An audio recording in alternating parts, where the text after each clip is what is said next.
أعوذ بالله من الشيطان الرجيم. بسم الله الرحمن الرحيم. إن الذين كفروا لن تغني عنهم أموالهم ولا أولادهم من الله شيئا وأولئك هم وقود النار. كدأب آل فرعون والذين من قبلهم كذبوا بآياتنا فأخذهم الله بذنوبهم والله شديد العقاب.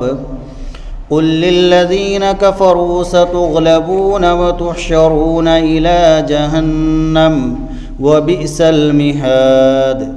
قد كان لكم آية في فئتين التقتا فئة تقاتل في سبيل الله وأخرى كافرة يرونهم مثليهم رأي العين والله يؤيد بنصره من يشاء. إن في ذلك لعبرة لأولي الأبصار. زين للناس حب الشهوات من النساء والبنين والقناطير المقنطرة من الذهب والفضة والخيل المسومة والأنعام والحرث ذلك متاع الحياة الدنيا والله عنده حسن المآب. قل أنبئكم بخير من ذلكم للذين اتقوا عند ربهم جنات تجري من تحتها الأنهار خالدين فيها وأزواج مطهرة ورضوان من الله والله بصير بالعباد. الذين يقولون ربنا إننا آمنا فاغفر لنا ذنوبنا وقنا عذاب النار. الصابرين والصادقين والقانتين والمنفقين والمستغفرين بالأسحار.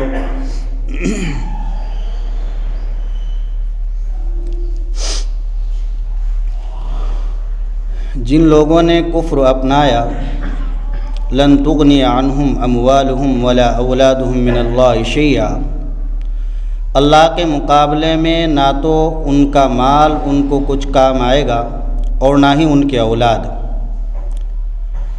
وَأُولَئِكَ هُمْ وَقُودُ النَّارِ، اور یہ لوگ جہنم کا ایندھن ہے، یہی لوگ جہنم کا ایندھن ہے.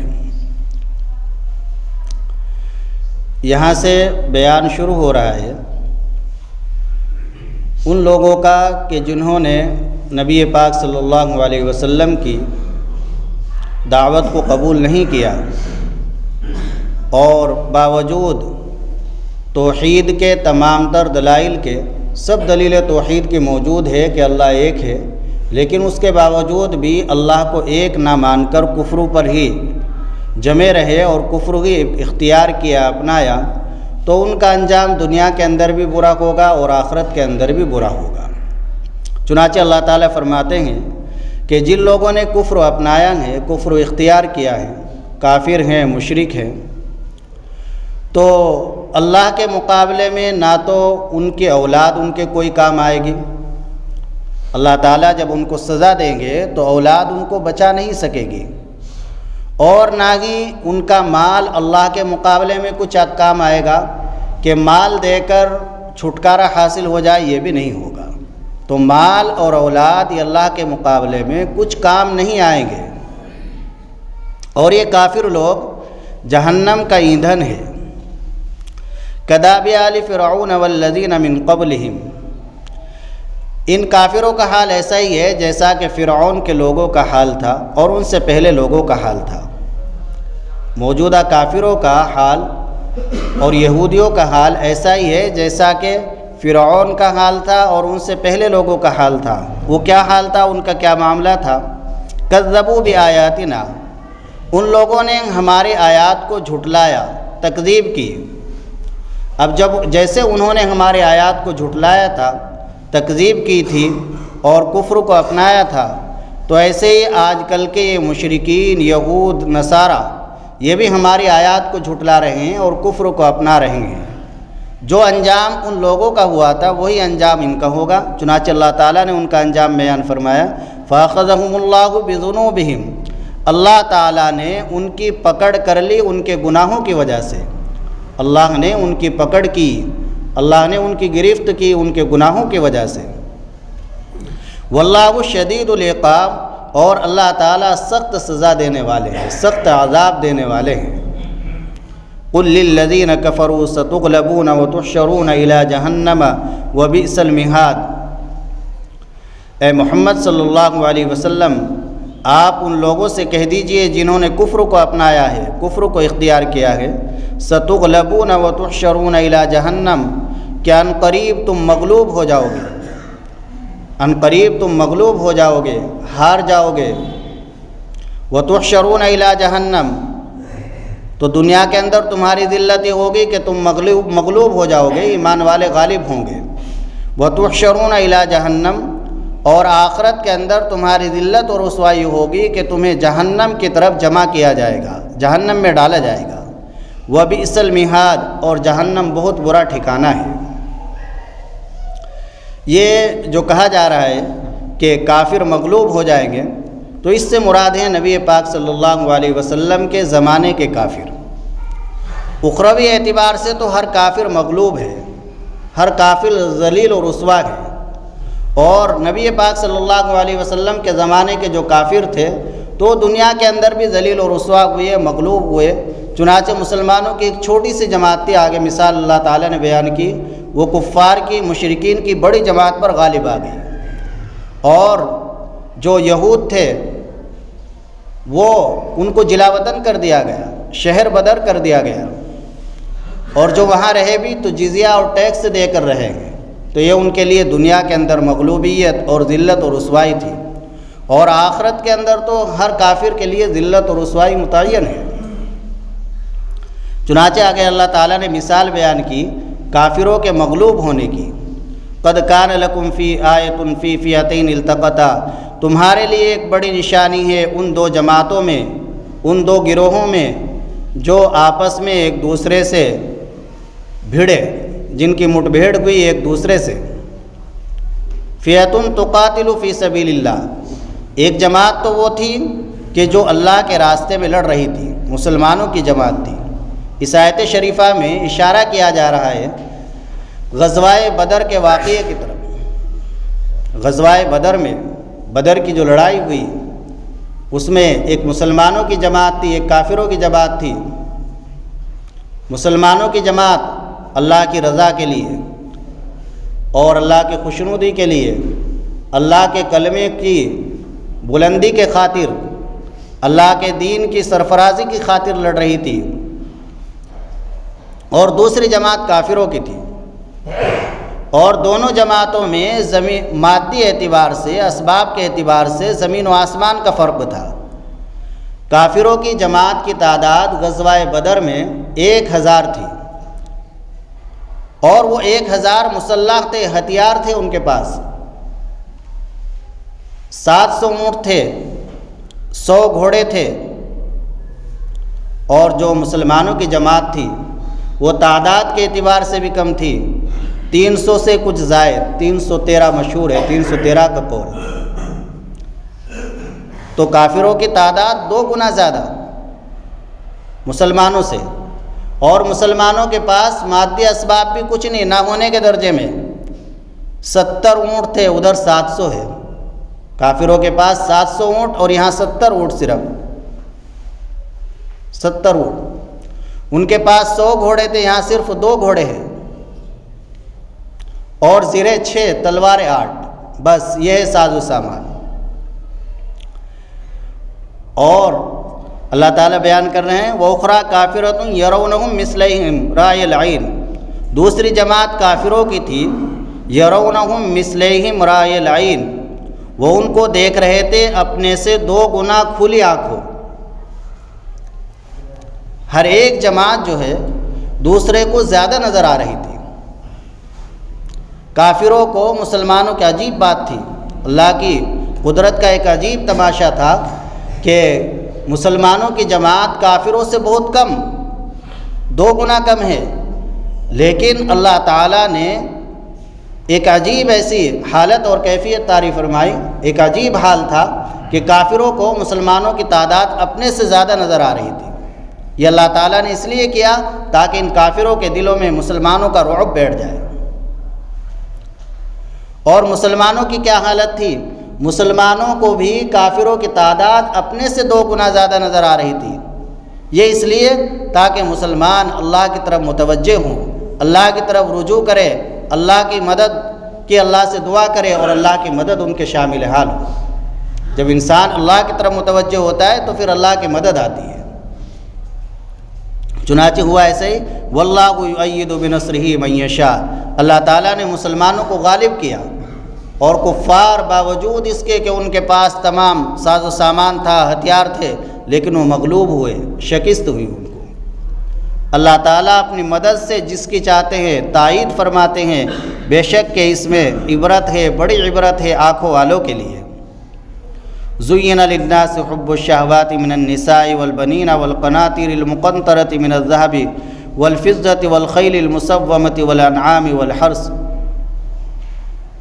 اس آیت شریفہ میں یہ بیان کیا جا رہا ہے کہ انسان جو ہٹ دھرمی کرتا ہے، باوجود سمجھانے کے نہیں مانتا ہے اور کفر پر ہی جمے رہتے ہیں یا برائیوں پر ہی جمے رہتے ہیں، تو تمام برائیوں کی جو جڑ ہے وہ ہے دنیا کی محبت، حب دنیا۔ اللہ تعالیٰ فرماتے ہیں لوگوں کے سامنے خوشنما کر دی گئی ان کی مرغوب اور پسندیدہ چیزوں کی محبت، اور وہ ان کی مرغوب اور پسندیدہ چیزیں ہیں 6 چیزیں ذکر کی۔ عورتوں کی محبت لوگوں کے دلوں میں ڈال دی گئی، بنین اولاد کی محبت لوگوں کے دلوں میں ڈال دی گئی، وہ ان کو اچھی لگتی ہے۔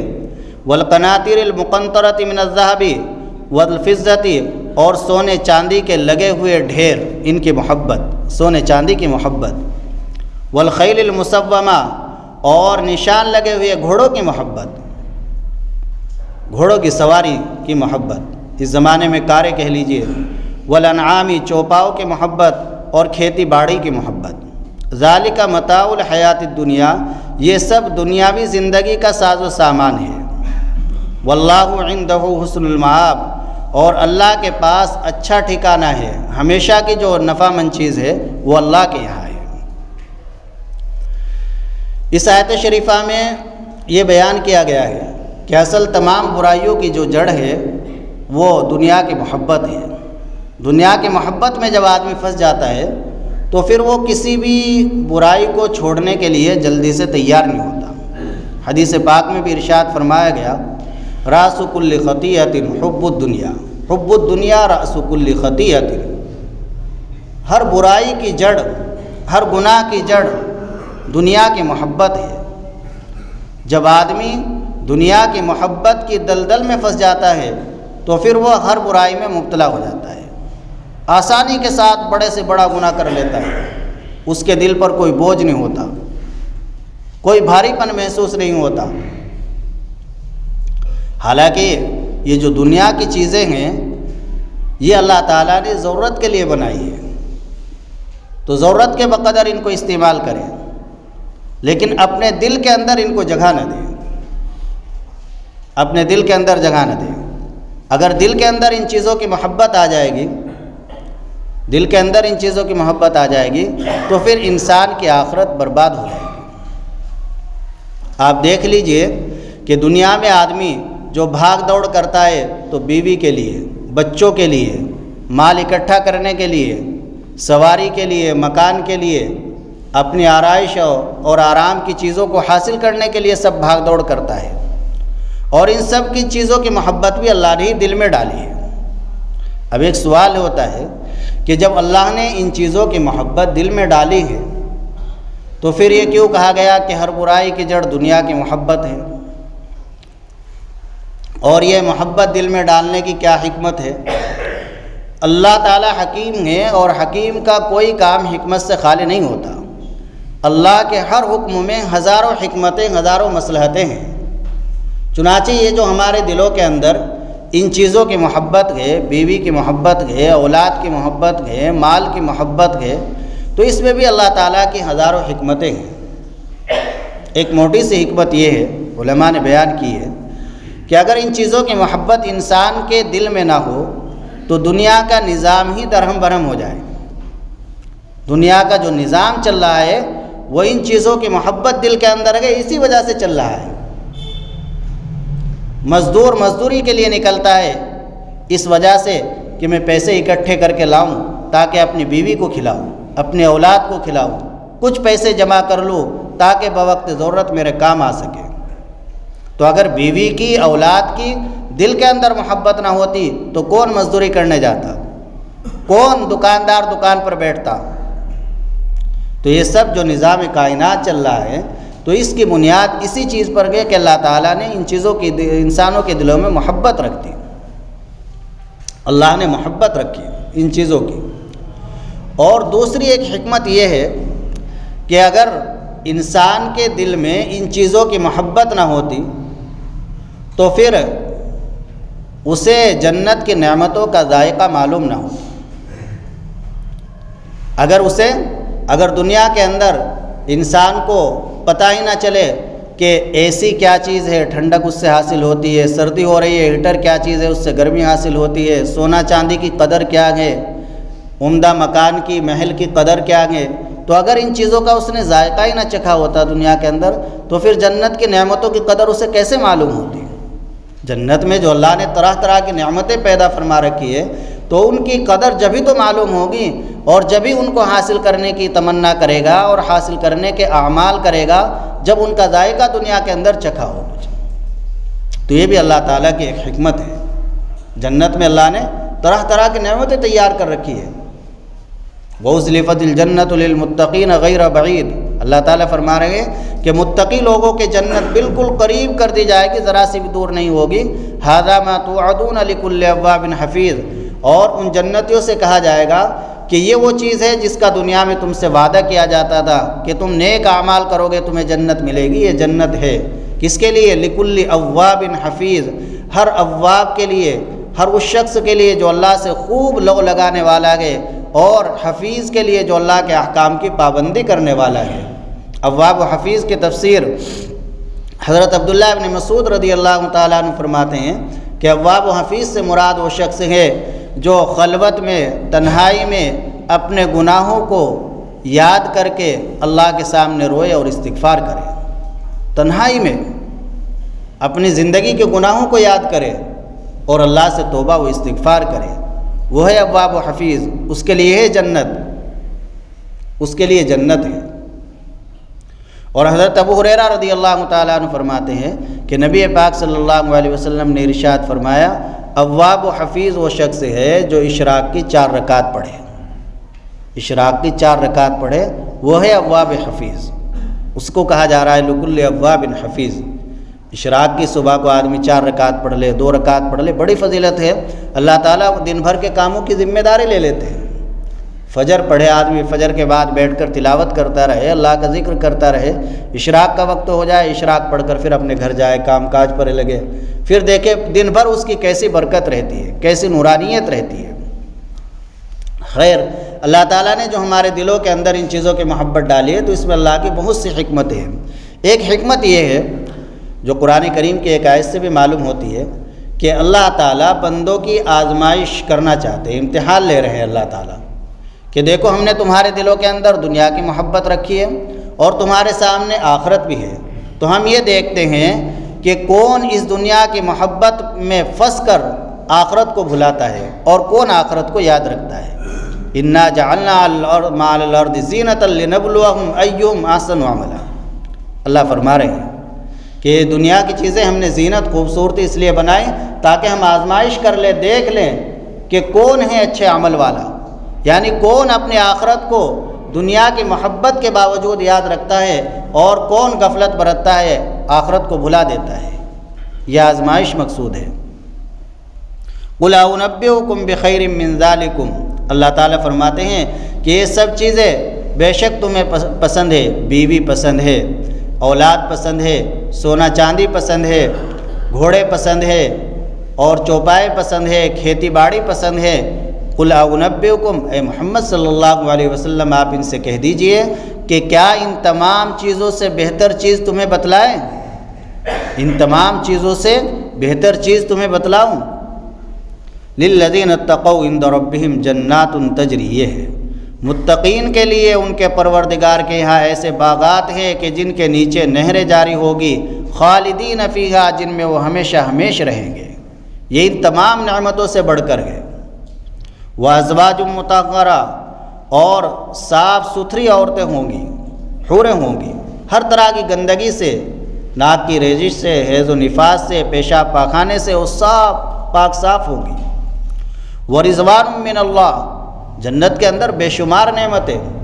وَأُزْلِفَتِ الْجَنَّةُ لِلْمُتَّقِينَ غَيْرَ بَعِيدٍ هَذَا مَا تُوعَدُونَ لِكُلِّ أَوَّابٍ حَفِيظٍ مَنْ خَشِيَ الرَّحْمَنَ بِالْغَيْبِ وَجَاءَ بِقَلْبٍ مُنِيبٍ، کہا جائے گا ان لوگوں سے ادخلوها بسلام آمنین، ادخلوها بسلام۔ اور آگے ہے لہم ما یشاؤون فیہا ولدینا مزید، کہ جنت میں جنتیوں کے لیے ہر وہ چیز ہوگی جو ان کی خواہش ہوگی، جو چاہیں گے وہ مل جائے گا۔ دل کے اندر کسی چیز کی خواہش ہوئی، تمنا ہوئی، فوراً وہ چیز حاضر ہو جائے گی، کہنے کی ضرورت نہیں، ایک دم کام ہو جائے گا۔ حضرت ابو سعید خدری رضی اللہ عنہ فرماتے ہیں کہ نبی پاک صلی اللہ علیہ وسلم نے ارشاد فرمایا کہ اگر کوئی جنتی یہ تمنا کرے گا کہ یہاں میری کھیتی باڑی ہو، شوق ہوتا ہے کھیتی کرنے والوں کو کھیتی کا، تو اگر اس کی تمنا کھیتی باڑی کی ہوگی تو آنن فانن ایک دم کھیتی باڑی تیار ہو جائے گا، سب سامان تیار ہو جائے گا، بیج بھی ڈل جائے گا، جم بھی جائے گا، ہری بھری کھیتی بھی ہو جائے گی، اسے دیکھ کر کسان خوش ہوگا اور وہ کٹ بھی جائے گی۔ پھر کوئی چاہے گا یہاں میرے اولاد ہو تو اولاد بھی منٹوں سیکنڈوں میں ہو جائے گی۔ تو جو بھی تمنا آدمی کرے گا لہم ما یشاؤون فیہا ولدینا مزید، جو بھی وہاں تمنا کرے گا وہ سب کچھ وہاں مل جائے گا۔ اللہ تعالیٰ فرماتے ولدینا مزید، اور بھی ہمارے پاس کچھ ہے، بہت زیادہ ہے۔ کیا ہے؟ حدیث قدسی اللہ خود فرماتے ہیں کہ جنت کے اندر میں نے جنتیوں کے لیے ایسی ایسی نعمتیں تیار کر رکھی ہے کہ جن کو نہ کسی آنکھ نے دیکھا، نہ کسی کان نے سنا، نہ کسی دل پر ان کا خیال گزرا، نہ کسی دل پر ان کا خیال گزرا۔ کیسی کیسی نعمت ہے! آپ دیکھ لیجئے آج کل دنیا میں ہم جو سہولت کی چیزیں اختیار کر رہے ہیں، موبائل ہیں، گاڑی ہیں، تو اب سے 100 سال پہلے کوئی ان کو سوچ بھی نہیں سکتا تھا، کسی کے دل پر ان کا خیال بھی نہیں گزرا تھا۔ اور اب سے 100 سال بعد کیسی کیسی نعمتیں آ جائے گی، کیسی کیسی سہولت کی، فائدے کی چیزیں آ جائے گی، ابھی ہمارے دل میں ان کا کوئی خیال بھی نہیں ہے۔ تو یہ تو دنیا کا معاملہ ہے، اور جو دنیا کا بنانے والا ہے اس نے کیسی کیسی نعمتیں تیار کر رکھی ہے، کسی دل پر ان کا خیال نہیں گزرا۔ اللہ تعالیٰ جب جنتیوں کو جنت میں داخل فرما دیں گے تو پھر معلوم کریں گے کہ اے جنتیوں کیا تم خوش ہو؟ جنتی عرض کریں گے اللہ ہر طرح کی نعمت ہمیں یہاں مل گئی، اس میں خوش نہ ہونے کی کیا بات ہے، سب کچھ مل گیا۔ تو اللہ تعالیٰ فرمائیں گے ابھی ایک نعمت باقی ہے، اور وہ ہوگا اللہ کی خوشنودی، اللہ کا دیدار، رضوان من اللہ، اللہ کی خوشنودی۔ اللہ تعالیٰ فرمائیں گے کہ اب میں ہمیشہ کے لیے تمہارے سے خوش ہوں، کبھی اب میری ناراضگی نہیں ہوگی، اب ناراضگی کا کوئی احتمال نہیں، ہمیشہ کی خوشنودی تمہیں مل گئی، تو یہ بڑی نعمت ہوگی اللہ کی۔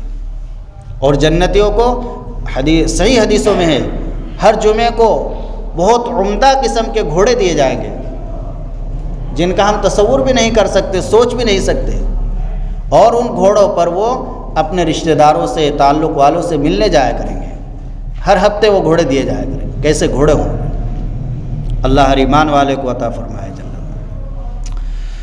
اللہ تعالیٰ فرماتے واللہ بصیر بالعباد، اور اللہ تعالیٰ اپنے بندوں کو خوب دیکھنے والے ہیں۔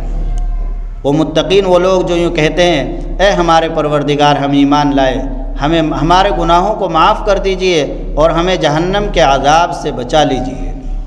الصابرین، جو صبر کرنے والے ہیں، سچ بولنے والے ہیں اور عاجزی کرنے والے ہیں، اور اللہ کے راستے میں مال خرچ کرنے والے ہیں، اور صبح کے وقت، سحری کے وقت، تہجد کے وقت اللہ سے اپنے گناہوں سے معافی مانگتے ہیں۔ یہ سب اوصاف بیان کے صبر سچ بولنا، اللہ کے حکم کو بجا لانا، عاجزی کرنا اور اللہ کے راستے میں خرچ کرنا اور اپنے گناہوں سے استغفار کرنا، یہ متقین کے اوصاف ہے۔ اور ہر ایمان والے کے اندر یہ سب اوصاف ہونے چاہیے۔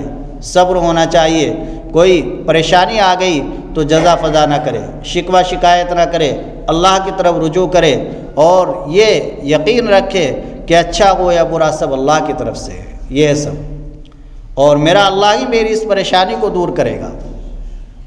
ایسے ہی ایک صبر ہے، صبر علی الطاعات، نیک کام کے کرنے میں کچھ مشقت ہو رہی ہے، اس مشقت کو برداشت کرے، یہ بھی صبر ہے۔ جیسے آج کل سردی کا زمانہ ہے، ٹھنڈا پانی ہے، وضو کرنے میں دقت ہوتی ہے، لیکن سنت کے مطابق کامل و مکمل وضو کرے، صبر کا ثواب۔ فجر میں اٹھنے میں دقت ہوتی ہے، مسجد میں جانے میں دقت ہوتی ہے، ہمت کر کے مسجد میں چلا جائے تو یہ بھی صبر ہے۔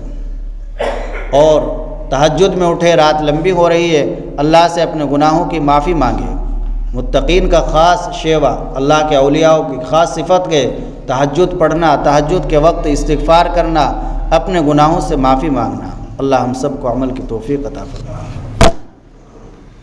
الحمدللہ رب العالمین، اللہم اجعل صلواتک ورحمتک وبرکاتک علی سید المرسلین امام المتقین وخاتم النبیین محمد عبدک ورسولک امام الخیر وقائد الخیر ورسول الرحمہ، اللہم ابعثہ مقاما محمودا یغبط بہ الاولون والآخرون، اللہم صلی علی محمد وعلی آل محمد کما صلیت علی ابراہیم وعلى آل إبراهيم إنك حميد مجيد، اللهم بارك على محمد وعلى آل محمد كما باركت على إبراهيم وعلى آل إبراهيم إنك حميد مجيد، اللهم صل على محمد كلما ذكره الذاكرون وصل على محمد كلما غفل عن ذكره الغافلون، ربنا ظلمنا أنفسنا وإن لم تغفر لنا وترحمنا لنكونن من الخاسرين، ربنا آتنا في الدنيا حسنة وفي الآخرة حسنة وقنا عذاب النار۔ یا اللہ ہم گناہ گار ہیں، خطا بار ہیں، اپنے تمام گناہوں کا ہمیں اقرار ہے، مولا کریم ہم اقراری مجرم ہیں، یا اللہ آپ کی رحمت سے معافی کی امید رکھتے ہیں، یا اللہ اپنے فضل و کرم سے ہمیں معاف فرما دیجئے اس وقت تک کہ اللہ اپنے تمام گناہوں سے ہم توبہ کرتے ہیں، یا اللہ ہمارے توبہ کو قبول فرما لیجئے، یا اللہ ہمارے تمام گناہوں پر معافی کا قلم پھیر دیجئے، آئندہ ہمیں گناہوں سے بچنے کی توفیق نصیب فرما، گناہوں سے نفرت پیدا فرما، یا اللہ ہمارے جوانوں کی اصلاح فرما دیجئے، یا اللہ گناہوں سے نفرت پیدا فرما، طاعات کی محبت پیدا فرما، اپنے رسول صلی اللہ علیہ وسلم کی کامل محبت نصیب فرما، سنتوں کے مطابق الہی زندگی گزارنے کی توفیق عطا فرما، ہر طرح کے شرور و فتن سے اللہ امت کی حفاظت فرما، آنے والے بلاؤں سے مصیبتوں سے اللہ حفاظت فرما، تمام پریشانیوں کو یا اللہ دور فرما، یا اللہ تمام وباؤں کو دور فرما، یا اللہ تمام فتنوں سے حفاظت فرما، یا اللہ ہمارے جو جائز مقاصد ہیں، جائز ضروریات ہیں، آپ خوب جاننے والے ہیں، علیم بذات الصدور ہیں، سینوں کے حالات کو جانتے ہیں، یا اللہ کچھ چیزیں ایسی ہوتی ہیں جو دوسروں کے سامنے الفاظ میں نہیں کہی جا سکتی، یا اللہ آپ تو خوب جاننے والے ہیں، یا اللہ اپنی رحمت سے ہم سب کے تمام جائز مقاصد کو پورا فرما دیجئے، جائز ضروریات کو پورا فرما دیجئے، جو پریشانی ہیں اللہ ان پریشانیوں کو دور فرما دیجئے، یا اللہ جو مقروض ہیں ان کے قرض کے ادائیگی کے اسباب مہیا فرما دیجئے، یا اللہ تمام مسلمانوں کو حلال پاکیزہ برکت والے روزگار نصیب فرما، بے برکتی سے حرام سے حفاظت فرما، یا اللہ ہم سے مانگنا نہیں آتا لیکن آپ کو دینا آتا ہے، مولا کریم یقیناً ہم مانگنا نہیں جانتے ہیں لیکن آپ دینا جانتے ہیں، یا اللہ جو بھی ہمارے لیے دنیا و آخرت کے لحاظ سے خیر ہے وہ سب ہمیں عطا فرما، جو ہمارے لیے شر ہے اس سے حفاظت فرما، یا اللہ ہماری دعا کو اپنے فضل و کرم سے قبول فرما۔ اللہم انا نسألک من خیر ما سألک منہ نبیک محمد صلی اللہ تعالی علیہ وسلم ونعوذ بک من شر ما استعاذک منہ نبیک محمد صلی اللہ علیہ وسلم وانت المستعان وعلیک البلاغ ولا حول ولا قوة الا باللہ العلی العظیم۔ ربنا تقبل منا انک انت السمیع العلیم وتب علینا انک انت التواب الرحیم، وصلی اللہ تعالی علیہ